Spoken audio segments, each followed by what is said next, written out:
Is this a drill or something? Greetings, exalted ones. My name is Dash. Star Wars Rebels Trials of the Dark Saber threw me. It took me by surprise. I saw on Twitter people saying this is the best episode ever, and they were absolutely correct. Now, this is a review full of spoilers, just so you guys don't jump in and I ruin anything for you. But having said that, my takeaway from it was two things. One, that Mandalorians are finally getting their just desserts. I feel that the Clone Wars touched on their culture, but compared to the EU, there wasn't so much about the warriors that I knew. And so Rebels brought this new element of the depth of their pride, of the pain that they're suffering by the Empire's hand. And you would never think that Sabine could be the catalyst for that. When you go back and watch the Art Attack, it's called, the short that they did before Rebels came out. They released shorts for each character, and Sabine was Art Attack. She was this one-dimensional, sassy, artsy kind of Mandalorian teen who was, obsessed with art and explosives and has cool hair colors and her armor changes. It sells toys. It sells probably to female audience where they're like, that's real cool. She looks awesome, and there was awesome cosplay based on it. And I was kind of disappointed because Mandalorians, there's so much below the surface and there's so much rich history. I picked before, speaking to Freddie Prinze Jr., I threw out, I think Sabine will be Mandalore the way things are moving in the Darksaber and her heritage.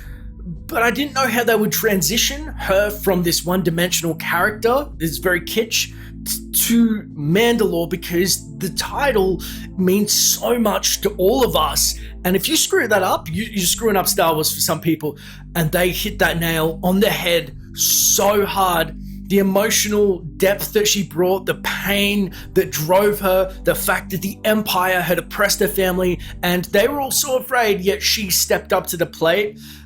It made so much sense. In one episode, I've never in my whole life thought that Star Wars Rebels in one episode could take a kitsch character and make them into something as great and human as Sabine. And I feel like Rebels does this thing where they really just kind of glaze over a lot of the character arcs. We've seen some for Zeb and Hera and mainly Ezra and Kanan, but there's also a lot of quote-unquote filler episodes. And it's not that Rebels is innately bad. It's just when it's airing around the time of, say, Rogue One or Force Awakens, they have to just kind of, they make it kind of teeter off and then they ramp it up. Here is the biggest ramping I've ever seen. This finale, mid-seasons always drops. This is going to be so huge. I cannot wait. Now, in terms of the acting, this is the best of Tia Sakar. Freddie Prinze Jr. as Kanan and the Jedi made me want to be a Jedi again. I'd kind of lost that emotional attachment that I think you all know that is in me, and I think you feel too. And Rebels made me first feel it in the first episode when he senses Ezra and there's that musical moment. He brought it back.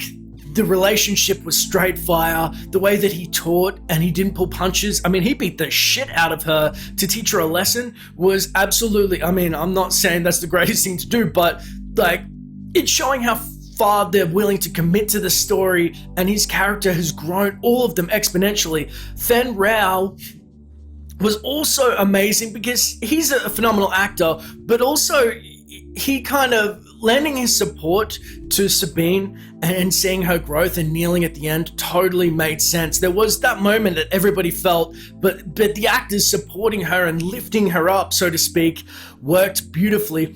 Now, Ezra is Ezra. Ezra goes beta when it comes to Sabine, but even he was shocked.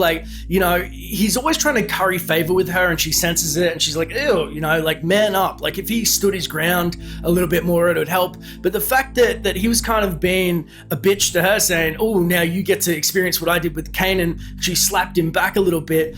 Everybody being in awe of her at the end of the episode was absolutely phenomenal. The music half of it, like there was this harpsichord moments when she was walking away from the camp that was straight up Zelda, and then it's shifted to this Oriental, where it's this philosophy of the samurai, the warrior. You can feel it coming together.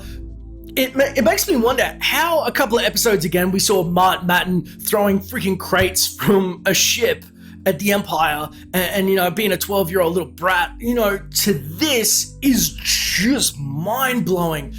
The acting and music together, I think, like once you get that emotional hold on the audience and you feel like you're a part of it, I was gripped the whole time. I actually love the training. There's a couple of aspects that they actually opened up that you wouldn't think about, but like say the training sabers. He didn't use a training saber setting with Ezra. He actually used wooden sticks, which in the expanded universe, Luke Skywalker would sometimes use in his academy.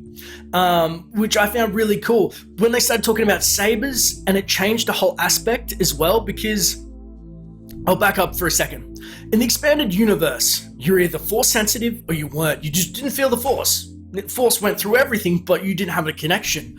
When Kanan stated just casually, everything feels the force, it's just if they're open to it.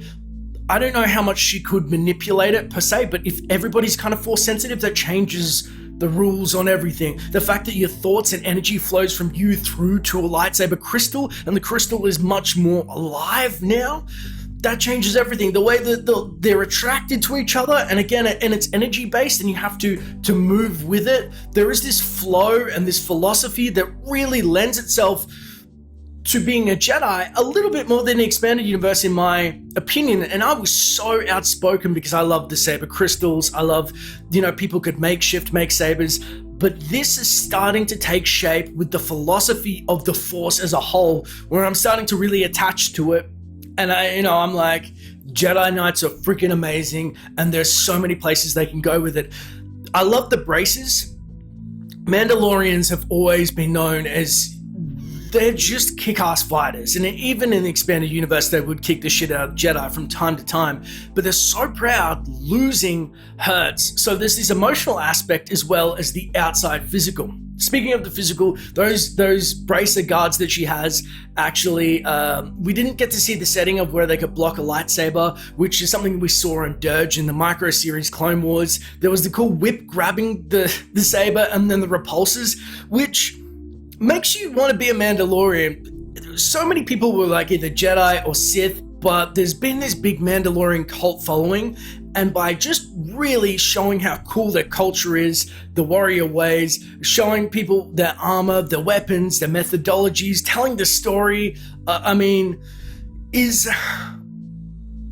it's bringing it back, and it's giving it a new spin, which works. That's the most important thing. They could do it in a flat way, which just appealed to kids, and like, oh, Mandalorians are badasses, here's why, kind of. Not really. They showed you, but they made you feel it at the same time, and you had this aspect of Kanan not believing in her and her stepping up and without the Force, which is amazing because, Jedi actively use the Force to anticipate attacks. So tying all of it together made Sabine even more impressive as a warrior, but also made Mandalorians even more impressive. And you just want to learn more. I took away from that of, I want to know more about Sabine and the challenges that Mandalorians face, especially coupled with the Empire.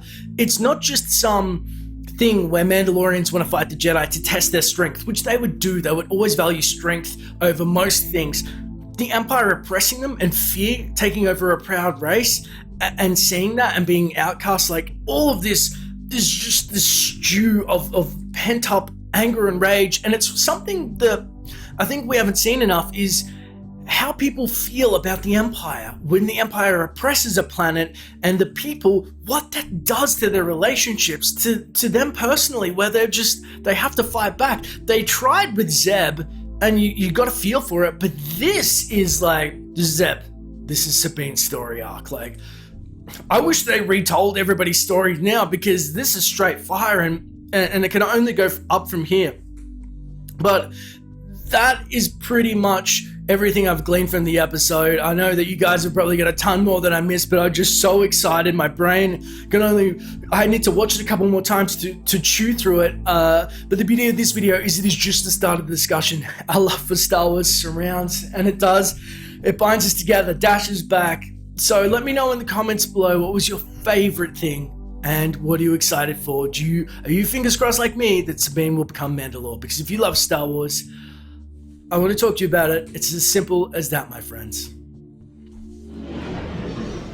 If you want to stay up to date with the latest Star Wars videos on origins, games, and theories, don't forget to use those force powers of yours and hit subscribe. And hey, leave a comment below about what you want to see in future videos. It may just get covered. Thanks for watching, and may the force be with you. Always.